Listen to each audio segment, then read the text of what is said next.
Olá, bom dia, sejam todos muito bem-vindos, uma ótima quinta-feira a você e a todos que forem da sua família. E eu convido você a ficar muito bem informado na minha companhia. 5 anos depois que a Covid-19 começou a matar milhões de pessoas e devastar economias, o mundo caminha para um plano global de enfrentamento a pandemias.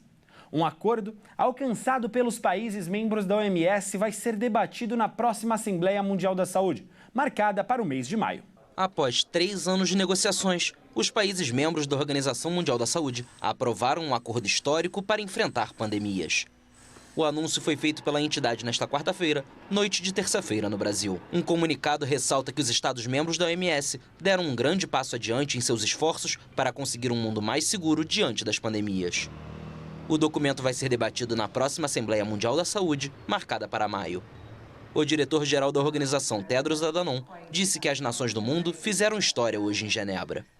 O sanitarista etíope acrescentou que o consenso alcançado também mostra que o multilateralismo está vivo e bem, e que em nosso mundo dividido, as nações ainda podem trabalhar juntas para encontrar um terreno comum e uma resposta compartilhada a ameaças comuns.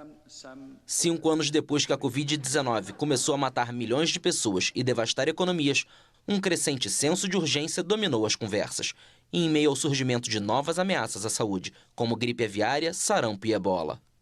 O principal obstáculo nas discussões foi o artigo 11, sobre a transferência de tecnologia para a fabricação de produtos de saúde relacionados à pandemia, particularmente para o benefício dos países em desenvolvimento. Essa questão foi o motivo de inúmeras reclamações dos países mais pobres durante a pandemia de Covid-19, quando viram como os ricos acumulavam doses de vacinas e testes de coronavírus. Vários países onde a indústria farmacêutica representa uma parte significativa de sua economia se opõem à transferência compulsória e insistem em seu caráter voluntário. Chegou-se finalmente a um consenso sobre o princípio da transferência de tecnologia mutuamente aceitável. Os Estados Unidos marcaram para o próximo mês uma nova auditoria sobre a qualidade da carne brasileira que é exportada. Esta é uma visita de rotina e não tem nada a ver com a guerra comercial deflagrada pelo governo do presidente dos Estados Unidos, Donald Trump. Desde que o mercado brasileiro foi reaberto às vendas aos americanos, em 2017, já aconteceram 5 visitas de técnicos ao nosso país, que tem 56 frigoríficos habilitados à exportação. O resultado sempre foi o sinal verde. Entre os dias 5 e 16 de maio, os técnicos americanos visitarão os laboratórios responsáveis pela fiscalização do produto nacional, além das unidades onde acontece o abate e o manuseio da carne, no caso da bovina. O Brasil é o líder mundial de exportação, responsável por 25% do que é vendido aos países. Em segundo lugar, aparece a Austrália e, em terceiro, a Índia. Também será fiscalizado o manuseio da carne suína, que exige o mesmo tratamento. Neste item, o maior exportador mundial é os Estados Unidos, com a União Europeia em segundo lugar e o Brasil em terceiro. E em maio, o presidente Luiz Inácio Lula da Silva visitará a China para tentar aumentar as vendas para aquele país que recentemente suspendeu mais da metade das compras da carne bovina dos Estados Unidos. E agora um assunto que veio movimentando o cenário esportivo tanto no dia de ontem e vai movimentar muito ainda hoje. O atacante do Flamengo, Bruno Henrique, pode ser julgado por fraude esportiva relacionada a apostas esportivas.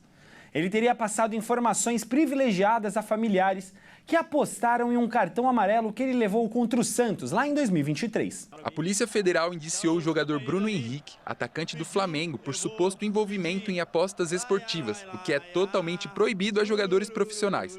O craque teria supostamente forçado um cartão amarelo em um jogo contra o Santos, no Brasileirão de 2023, e assim beneficiado apostadores.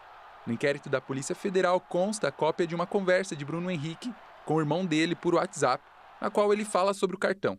O indiciamento significa que a Polícia Federal encontrou elementos suficientes para considerar que os citados cometeram crime. O caso passa agora à análise do Ministério Público, que, se concordar com essa avaliação, pode denunciar os investigados à Justiça. A defesa do jogador nega a acusação e disse que o cartão forçado foi para que o atacante não corresse o risco de ficar fora do jogo contra o Palmeiras, concorrente direto ao título daquele ano, e essa partida seria justamente após o jogo em que ele ficou suspenso. Em novembro do ano passado, todos os envolvidos no suposto esquema foram alvos de uma operação de busca e apreensão e tiveram seus celulares apreendidos.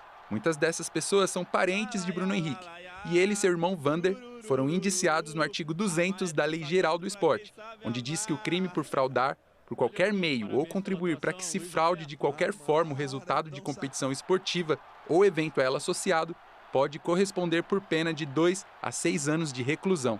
Já o crime de estelionato prevê pena de 1 a 5 anos de prisão. E foi nesse artigo que os demais envolvidos foram indiciados. E o Flamengo, o time que o Bruno Henrique joga, também se pronunciou sobre o assunto nas redes sociais. De acordo com a nota publicada pela equipe, até que se comprove a acusação, o clube estará ao lado do jogador.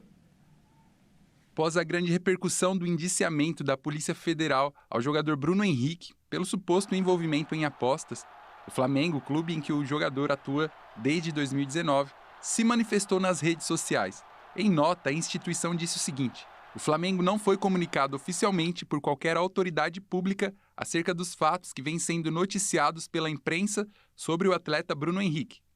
O clube tem compromisso com o cumprimento das regras de fair play desportivo, mas defende, por igual, a aplicação do princípio constitucional da presunção de inocência e o devido processo legal, com ênfase no contraditório e na ampla defesa, valores que sustentam o Estado democrático de direito. O caso, que já vem sendo investigado desde 2023, não foi empecilho para que Flamengo optasse por uma renovação de contrato com o jogador.